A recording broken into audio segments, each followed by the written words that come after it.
بسم اللہ الرحمن الرحیم۔ السلام علیکم۔ ایران کے ایک گاؤں میں دو بھائی رہتے تھے۔ دونوں بھائیوں میں بہت زیادہ محبت تھی۔ لوگ ان کی محبت اور اخوت کی مثالیں دیا کرتے تھے۔ بڑے بھائی کا نام عبداللہ اور چھوٹے بھائی کا نام عبد الرحمن تھا۔ عبداللہ شادی شدہ اور 4 بچوں کا باپ تھا، جبکہ عبد الرحمن غیر شادی شدہ تھا۔ دونوں بھائی برتن سازی کا کام کرتے تھے اور اپنے ہر کام میں بہت ماہر تھے۔ دونوں بھائی سال میں 2 مرتبہ اپنے تیار کردہ برتنوں کو بیچنے کے لیے شہر جاتے تھے اور واپسی پر اپنی ضروریات زندگی کی چیزیں بازار سے لے کر آتے تھے۔ اس کاروبار سے انہیں معقول آمدنی ہوتی تھی۔ حسب معمول دونوں بھائی برتن لے کر شہر کی طرف روانہ ہوئے۔ یہ کئی دنوں کا سفر تھا۔ ابھی دونوں بھائی شہر سے 1 دن کے فاصلے پہ تھے کہ دوپہر کا وقت ہو گیا۔ ان دونوں بھائیوں نے سایہ دار درخت کے نیچے اپنے گدھوں سے سامان اتارا اور ان کے آگے چارہ ڈال دیا، اور پھر دونوں بھائیوں نے وضو کر کے نماز ادا کی۔ نماز کے بعد دونوں بھائی کھانا کھانے لگے۔ جیسے ہی دونوں بھائی کھانے سے فارغ ہوئے تو انہیں ایک شخص کے چلنے کی آواز آئی۔ انہوں نے دیکھا گرد و غبار میں اٹا ہوا ایک شخص ان کی جانب آ رہا تھا۔ اس شخص نے قریب آ کر کہا، دوستو، کیا تمہیں کسی ہم سفر کی ضرورت ہے؟ بڑے بھائی نے کہا، کیوں نہیں، ہم سفر کی وجہ سے سفر آسان ہو جاتا ہے۔ وہ اجنبی شخص ان دونوں بھائیوں کے پاس بیٹھ گیا اور اپنے میٹھے لہجے سے دونوں بھائیوں کو اپنا گرویدہ بنا لیا۔ کچھ دیر آرام کرنے کے بعد سفر دوبارہ شروع ہو گیا۔ دوران سفر بڑے بھائی کو اکیلا پا کر اس اجنبی نے بڑے بھائی سے اس کا حال احوال دریافت کیا اور باتوں باتوں میں پوچھا کہ سامان بیچنے کے بعد تم دونوں بھائی رقم آپس میں برابر تقسیم کرتے ہو؟ جواب میں بڑے بھائی نے کہا، ہاں، ہم ایسا ہی کرتے ہیں۔ اجنبی نے کہا، دیکھو بھائی، تم ٹھہرے بال بچوں والے آدمی، تمہارا حق زیادہ بنتا ہے اور محنت بھی تم زیادہ کرتے ہو۔ چھوٹا بھائی تو اکیلا ہے۔ اس طرح اجنبی نے بڑے بھائی کے دل میں وسوسہ پیدا کر دیا۔ بڑے بھائی نے دل میں عہد کر لیا کہ اس دفعہ وہ زیادہ حصہ لے گا۔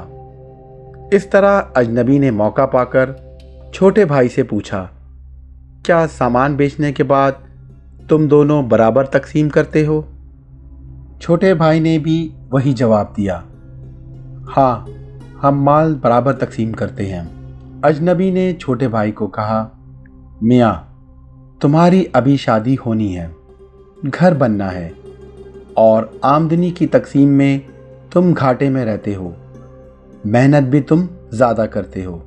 بڑا بھائی تو اپنے بیوی بچوں میں مصروف رہتا ہے، اس طرح تمہارا گھر کیسے بنے گا؟ شادی کے اخراجات کہاں سے پورے کرو گے؟ اس طرح چھوٹا بھائی بھی وسوسے کا شکار ہو گیا اور بڑے بھائی سے کھچا کھچا رہنے لگا۔ اجنبی سائے کی طرح کبھی چھوٹے بھائی کے کان بھرتا اور کبھی بڑے بھائی کے کان بھرتا۔ شہر پہنچنے کے بعد سامان اچھے داموں فروخت ہو گیا۔ ضروریات زندگی کی چیزیں خریدنے کے بعد دونوں بھائی جامع مسجد میں جمعے کی نماز ادا کرنے چلے گئے۔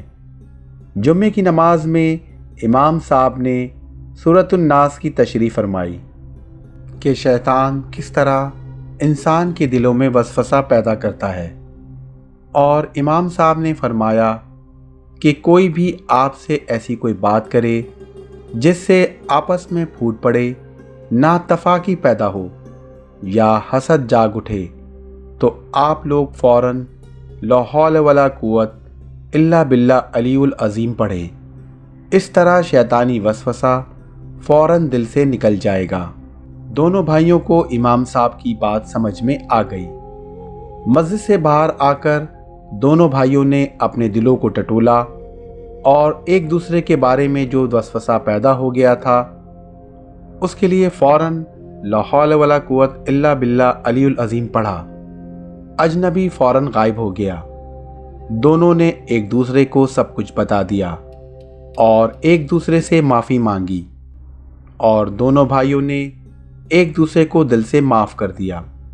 دونوں بھائیوں نے اللہ کا شکر ادا کیا کہ امام صاحب کو ان دونوں بھائیوں کی رہنمائی کا ذریعہ بنایا۔ اس کے بعد وہ امام صاحب کی خدمت میں حاضر ہوئے اور ان کا دل سے شکریہ ادا کیا، کیونکہ انہی کی بدولت وہ شیطان کی مکروہ سازش سے بچ گئے تھے۔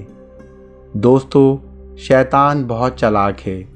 یہ ہماری کمزوریوں کو پکڑ کر ہم پر وار کرتا ہے۔ شیطان نازک موقعوں اور نازک وقت پر انسان پر حملہ آور ہوتا ہے تاکہ اس کا وار انسان پر اثر کرے اور انسان شیطان کی سازشوں کا شکار ہو جائے اور اپنے رشتوں میں دراڑ ڈال دے۔ دوستو، اپنے ارد گرد نظر رکھیں اور وسوسوں سے بچنے کی کوشش کریں۔ امید کرتا ہوں آپ کو یہ واقعہ پسند آیا ہوگا۔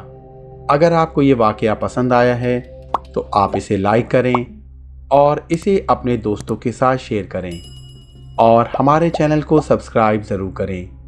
مزید واقعات اور قصے کے ساتھ پھر حاضر ہوں گا۔ تب تک کے لیے اللہ حافظ۔